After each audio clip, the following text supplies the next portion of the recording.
സ്വാമിയെ ശരണമയ്യപ്പ.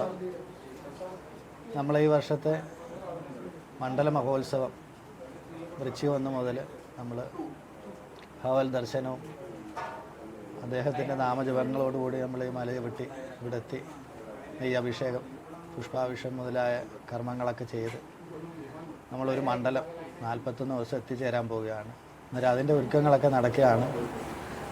അന്നേരം ഭഗവാന്റെ ഏറ്റവും വിശേഷപ്പെട്ട ആ മണ്ഡലപൂജ എല്ലാവരും പങ്കെടുത്ത് എല്ലാവരും നല്ല പ്രാർത്ഥനയോടെ അദ്ദേഹത്തിനെ പ്രാർത്ഥിച്ച് ഒരു നാമജപഘോഷത്തോടെ നമ്മുടെ മണ്ഡലപൂജ നല്ല ഭംഗിയായി നടക്കുന്നതിന് എല്ലാവരും പ്രാർത്ഥനയുണ്ടാവുക. സ്വാമിയെ ശരണമയ്യപ്പ. നമുക്കറിയാം ഇപ്പം വളരെ തിരക്ക് കൂടിക്കൊണ്ടിരിക്കുകയാണ്. അന്നേരം നമ്മുടെ ക്ഷേത്ര ദർശനം എത്തുന്നവരും കുഞ്ഞുങ്ങളൊക്കെ വളരെ ശ്രദ്ധിക്കുക. അതുപോലെ തന്നെ പ്ലാസ്റ്റിക് ഒക്കുന്നതും നമ്മൾ കുറച്ച് ഉപയോഗിക്കാൻ ഉള്ള ഒരു പരിശ്രമം നടത്തണം. നമുക്കറിയാം നമ്മൾ 1-2 ദിവസമൊന്നും കൊണ്ട് അല്ലെങ്കിൽ 1-2 വർഷം കൊണ്ട് ഇത് നിശേഷം നമുക്ക് നിർത്തലാക്കാൻ കഴിയില്ല. അന്നേരം കുറേശ്ശെങ്കിലും നമ്മളൊരു പരിശ്രമിച്ച ഒരു 1-2 വർഷം കൊണ്ട് നമുക്ക് പൂർണ്ണമായിട്ടും നിശേഷം നമുക്ക് ഒഴിവാക്കി നമ്മുടെ പ്രകൃതിയെ രക്ഷിക്കാൻ കഴിയും.